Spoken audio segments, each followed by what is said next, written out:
Y'all, I am so freaking drained.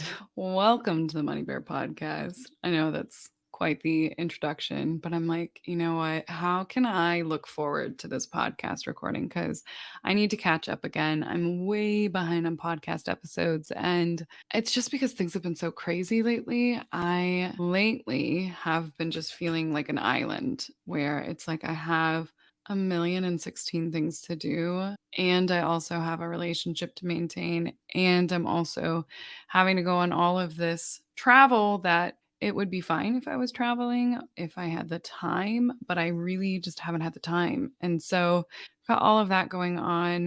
And it's not really stuff that I can change. I've got a wedding coming up soon and I've got a trip that I planned for my dad last year, but got canceled. And yeah, it's just, I'm really tired, guys. I'm hanging on a little bit by a thread. And I know with entrepreneurship, it's sometimes you are in a sprint. You are in a sprint to get to the next level. You're in a sprint to get out of this particular stage that you're in to get into the next one. And I know that's where we're at right now. We've been scaling, and scaling is expensive, but it's also a lot of work while you're scaling. And yeah, I'm the one who's in charge. So it's like, how do I know I'm always doing the right thing? And the truth is, I don't. When it comes to business ownership, I'm constantly guessing if I'm doing the right thing. And granted, I'm using data to back up my decisions, but it's hard. So I guess we're just having an honesty corner here on the Money Bear today, where we do talk about money. And to be fair, entrepreneurship is often touted as this like incredible opportunity to make a lot of money and really fast and build wealth quickly. And to be fair, it is, but it's also a crap ton of work, especially if you are trying to scale.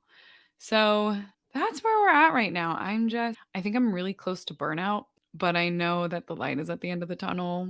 And I've got folks who I'm hiring who are going to help me expand and help me not feel so burnt out all the time. But the in between process is really hard. And I'm not doing well mentally. I laugh because I want to ease the tension, but it's just we glamorize so much, and I am so honored and thankful for what I do, and I love what I do. But nobody really talks about how hard it is to be your own boss, how hard it is to own a business, and how it's not a 9 to 5, it's not even an 8 to 5. It's a all hours of every day to 5 because it's your baby. It's the thing that I have worked the hardest on and that I'm the most passionate about and so excited about. And not only that, it also helps people. So the work that I do, I love and it is so important, but I have spent way too long doing it all by myself. So luckily, I hired somebody this week to be our new content assistant. I don't know why I said it like that, content assistant. And I'm really excited for her to join the team. We also hired an SEO specialist. And I think between the two of them, we're really going to be able to do some really awesome things for Clo Bare. But sitting here at 6 o'clock on a Wednesday, I'm just like, guys, I'm so tired. I was like thinking, what is my quick money tip going to be this week? What is my life update going to be this week? And it's, you know what? I'm just going to choose honesty. That's going to be my tip. My tip is honesty, that entrepreneurship, if you feel like you have FOMO, it ain't always roses and sunshine. And it's really hard and really stressful, especially when you're going through transitions. Again, life is a lot about choosing what problems you want to have. And the problems I want to have are absolutely the problems of entrepreneurship. But I do remember when I was talking to some of my friends who are also content creators, who are also running courses and multi six figure, if not $1 million businesses. And I remember talking about they're like, some of them are trying to retire next year or within the next couple of years from what they're doing. And they're young. They're only in their 30s or 40s. And I'm like, what? What do you mean? I never want to retire. I want to keep doing this for as long as humanly possible. And they're like, you'll understand. I was like, nah, I don't think so. I think I'm just different. Now I get it. I get why somebody would want to stop doing their passions for a little bit because of burnout, because it is so hard to step away, because it's so hard to manage your time and your expectations and your phone time and not compare yourself. Like there's just so many different things and it costs a lot of money as well. Clo Bare has gotten to the place where, and again, full, so happy, but it has gotten to the place where running the business is not cheap, which scares me because I'm so used to us having almost no overhead, but now with having overhead between paid ads, the podcast, hiring an entire freaking team, it's a new level of responsibility that I'm like, "Holy crap, I did not think this through." Not that I didn't think it through. I don't know if that's the right word. More just like this, I didn't think of how this was going to impact me emotionally and from a stress perspective. I guess that's what our money tip can be is how I am preparing for this massive lifestyle increase. And it's not really a lifestyle increase, it's a business expenses increase, but we're going to call it a lifestyle increase because I do feel like lifestyle increase is the thing that's most related to this. And it's also something so many of us struggle with. And it's also the thing that prevents a lot of us from being able to reach our financial goals. So, lifestyle inflation is you make more money and then you spend more money, and then you make more money and then you spend more money. And so, you're never really increasing what you're saving. You're not really increasing how much money you're putting on debt or any of those other things. And so, it's just the amount in which you earn. You keep telling yourself, eventually, when I make this amount of money, I will be able to save more. I'll be able to invest more. But for some reason, that never really stops. Like it never happens. It never that you reach that milestone that you thought you were going to get to, but then that milestone gets pushed forward because you're like, you know what? I really want a new house, or I really want to do that bathroom remodel, or I've been thinking about upgrading my card. So it's like you slowly but surely increase your lifestyle. And the most dangerous kind of lifestyle creep is when you have stuff that you are required to pay for. It's not as bad when it's like a one off expense where you're like, I'm going to go on this vacation this one time and it's a really expensive, luxurious vacation. The good news is you're not stuck in that for, you don't have to pay for that every year or every month or whatever. It's an optional thing. The dangers is when we buy a house that we think we're going to grow into from an income perspective, or we buy a house just above our budget at the high end of our budget. And we're like, well, we're going to end up making more money so we can make it work. That's when it gets scary because you're locked in on the mortgage, on the payment, on whatever it is that you decided to increase your lifestyle on. So that's the kind of lifestyle creep I've been thinking about a lot, where I'm like, okay, Clo Bare and spending more money on Clo Bare is essential. If I want Clo Bare to grow and reach more people, both with our free education and our paid offerings, the only way to do that is to further invest in my business. I have reached the point where I cannot do it all. I cannot even do probably what I'm doing right now because I'm exhausted. And so it's not optional. But the things that I can control in terms of where I'm spending my money is those lifestyle costs. Is the do I really want to move to San Diego and take on a $3,000 a month where I've got to be locked in for 12 months? That's the question I've been thinking about the most. And not only that, I'm also locking myself into a higher tax rate for that 12 months.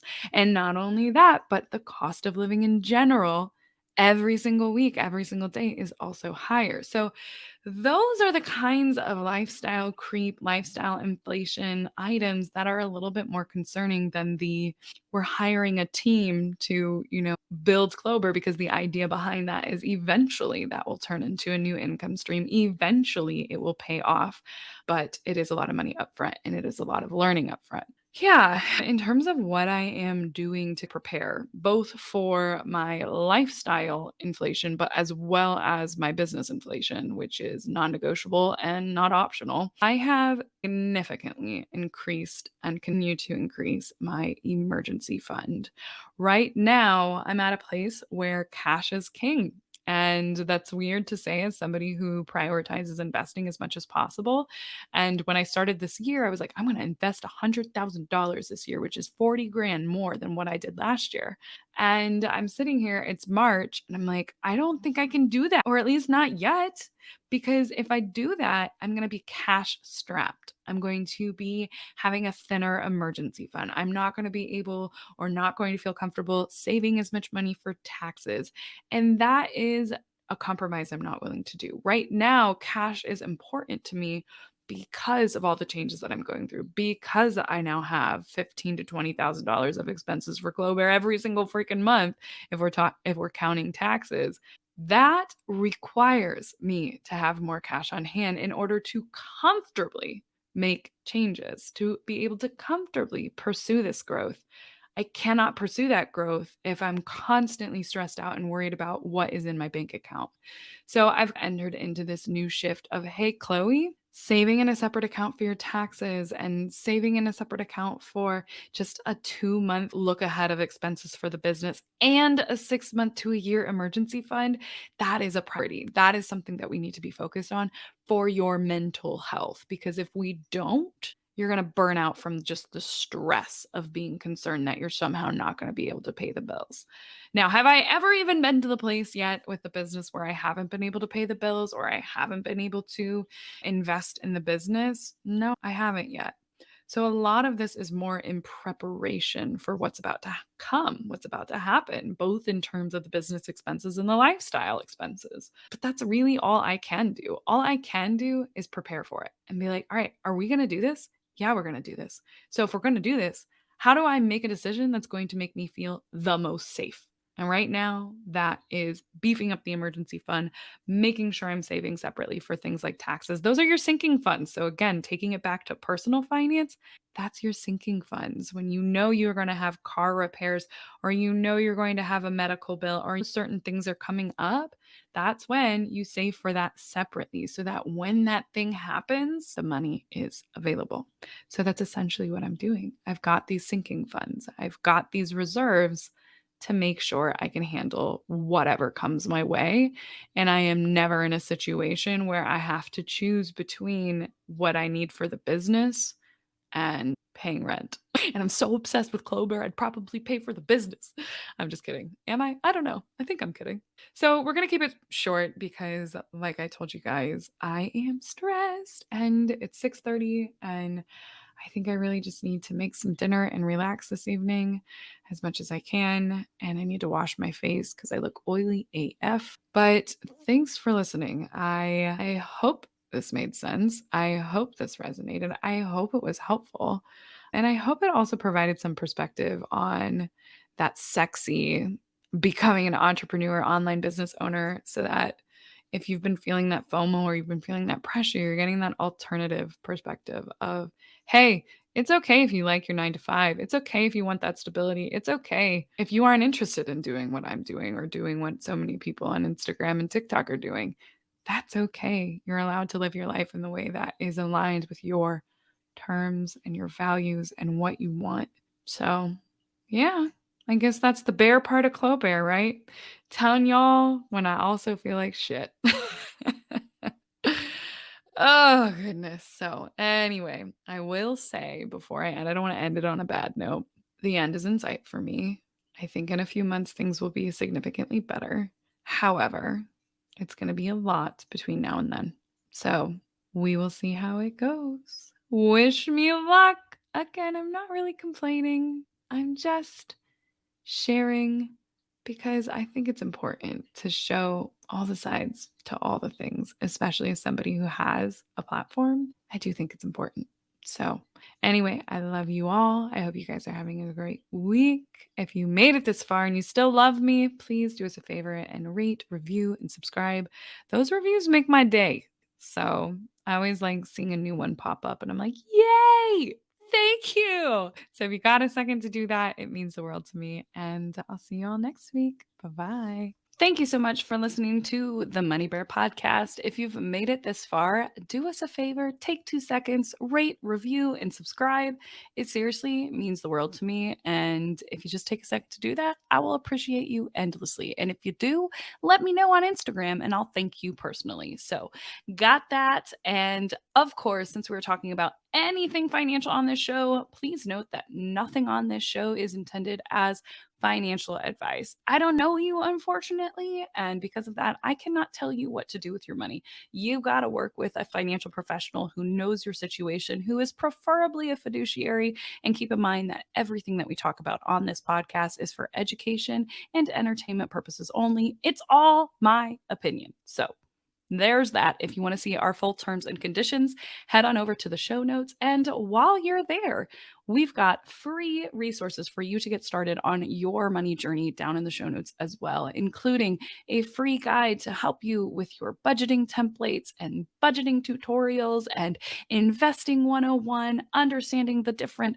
accounts that are out there. All that good stuff is inside of my free guide, which is also available at thelazyinvestorscourse.com/guide. And if you're ready to take our relationship to the next level, I am also hosting a monthly investing class. And that investing class, you can find the times we're offering it this month at thelazyinvestorscourse.com/webinar. That link is in the show notes as well. And that's where you have the chance to meet me live and ask those money questions live. It's a good time. We've had over 20,000 people as of recording this join or register. And yeah, it's always nice to meet you guys. So I hope to see you there. Again, all that is available down in the show notes. So thank you again for coming and listening. I appreciate you, and I'll see you next week.